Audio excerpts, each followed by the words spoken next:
Hello, humans with 4 limbs and various other appendages. I am Patrick. This is Disenthrall. Today I have my partner in victimless crime, Kaysen, with me. Hello, Kaysen. Hey, how you doing? How are you? How are you? Hello. Today we are going to Doing well. Today we're going to talk about another viewer submission because we have so many of these. I'm working through them.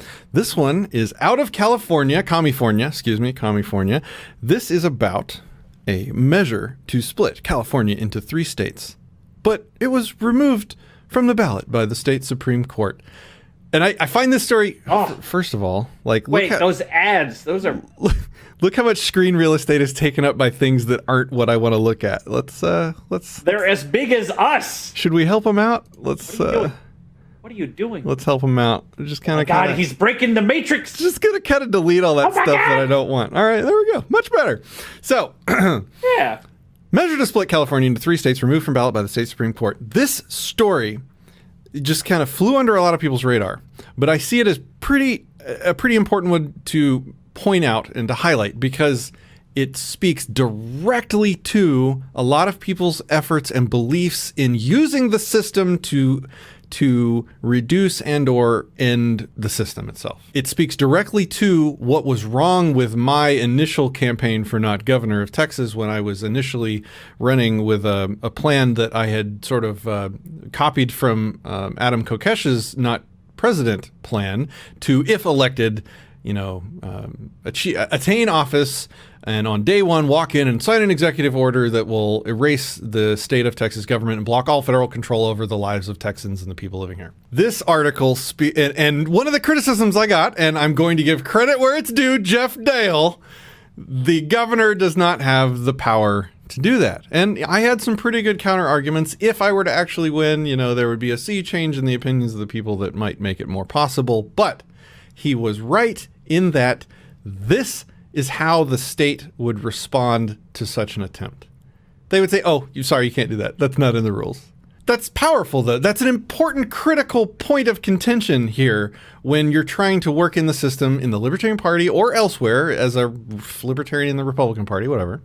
If you're trying to use politics to control the size of government, at the end of the day, the end game, you finally get something in California. You can actually have ballot measures. You can actually have referendums from the people where the people say, we want it to be like this, and we're going to put our votes behind it.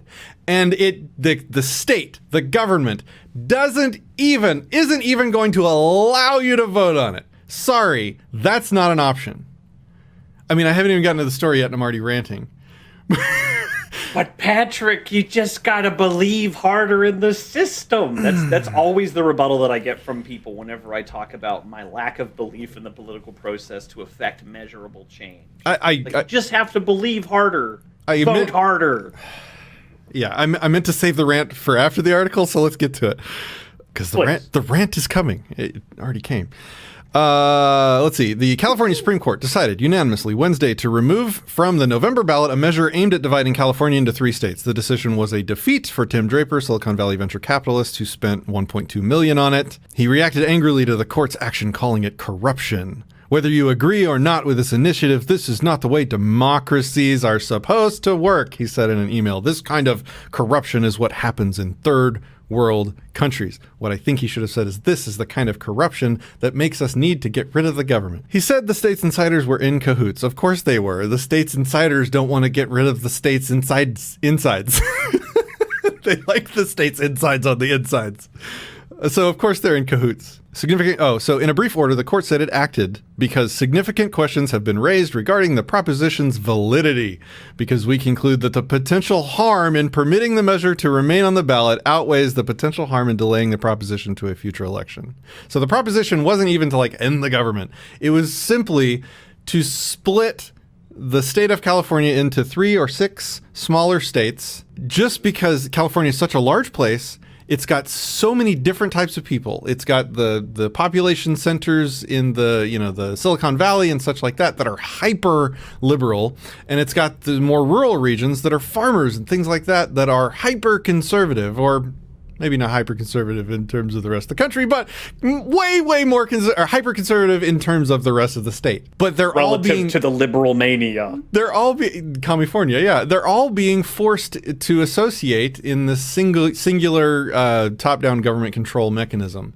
And so it's easier for even the blue-pilled masses to understand that there's such a vast differing of opinions that these two groups of people want to be controlled, be governed differently from each other, that they want to split. They want to disassociate politically, financially, and all that good stuff. Well, I'm sorry. The potential harm in permitting that to happen outweighs the potential harm in delaying the proposition. Not to even to happen, just to have it on the bloody ballot. Just to have the option to say yay or nay. It's too much freedom for you, dear slave, to have. We absolutely cannot have that. We must remove this immediately. What the hell? Just to even ask the question is too dangerous. They would not have removed it from the ballot unless it was their considered judgment that it is very likely not a valid measure that can go to the voters. Why is it not valid? Because they've deemed it not to be so. You mentioned insiders, like the article mentions insiders. The things that live inside of a body we frequently call bacteria. And these are literally like the parasites that are living inside of your gut. They're like a tapeworm. It's like, nah, you can't have any of that. Instead, we'll just keep eating you from the inside out. Yeah, so it looks like they have two objections. One is that it has the state's elected legislature has to approve of it. So this is like a conflict between their representational government and their referendal powers, the power of the people in that area to run referendums to force direct changes into their government without going through the representational part. The other objection seems to be that the United States federal law enforcers, elected representatives would have to approve the additional new split up states. So you just have to get permission from everybody to withdraw your consent to be governed. Proposition 9 was a costly, flawed scheme that will waste billions of California taxpayer dollars, create chaos in public services, including safeguarding our environment and literally eliminating the state of California, all to satisfy the whims of one billionaire. You can tell this is out of Commiefornia because this is how they talk to their people. And this is why those people want to get away from the big cities, because that's not how they think of the world. Fabian Nunez said putting the measure on the ballot in the first place was an act of political malpractice that gives direct democracy a bad name. Wait. 600,000 signatures? There's 40 million people in California. 39. So he got 1 out of every 100 to sign off, or 2 out of every 100. So 1 out of 50 to sign off on I want this or I want to have this on the ballot. So that minority of 1 out of every 50 people has just been sundered aside by Circuit Court or the Supreme Court of California? Yeah, so 600,000 people didn't even withdraw their consent to be governed. They just wanted to be governed by a power closer to their own consent, their own agency that was closer to how they wanted to be controlled. This is the use case. This is the thing to point to when people tell you to use the government to work within the system, to follow the procedures laid out for you, peasant, to change how you're governed. If you try and change it too much, they just say no because they don't think it's valid. Because you haven't gotten enough people that have in this case, you would have to. They said you have to get the federal permission, so you have to ask people. You have to get permission from people that don't even have anything to do with your state. So I just looked up how many people are Native Americans and Alaskan Natives inside of the U.S. And according to the 2010 U.S. Census, they make up 0.9% of the population. So if you had double that percent, you'd have 1.8%. The Supreme Court of California, in this case, just threw away more of a percentage than if you doubled the Native American population inside the United States. Can you imagine the outrage that would be happening right now if somebody said the Native American tribes can't do X, Y, or Z because we don't think that they're worthy of this decision? There ought to be outrage at that point. But the California Supreme Court is just like, yeah, let's do it. How many people are even sitting on that court? Is it 9 judges? Let's see. Yes, if 100% of the Native American population, demanded to be represented differently, and they were just said, no, it's not valid. What did he say? That's an abuse of direct democracy. Oh, that's what it is. This is not how democracy works.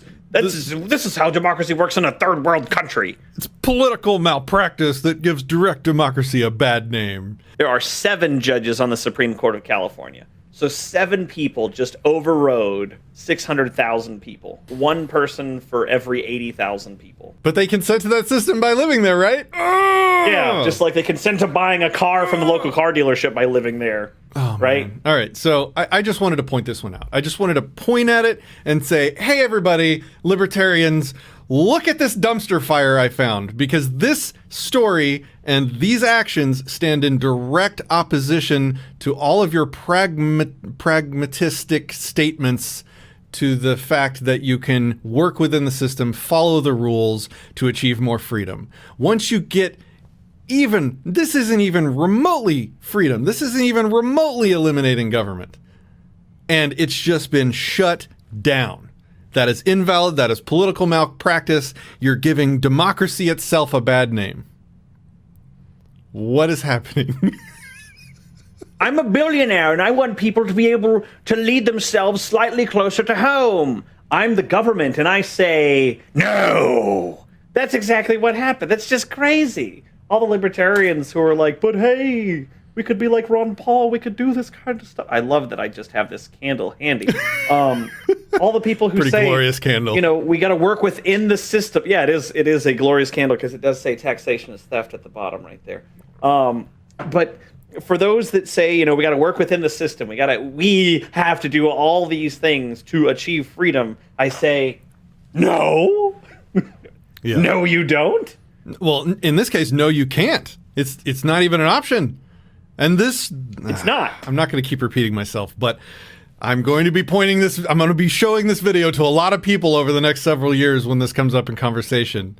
You get to a certain point and they just say no. Why? Because they don't govern by the consent of the governed. They don't govern through the just powers of your consent. They govern by fiat. They govern by because I said so.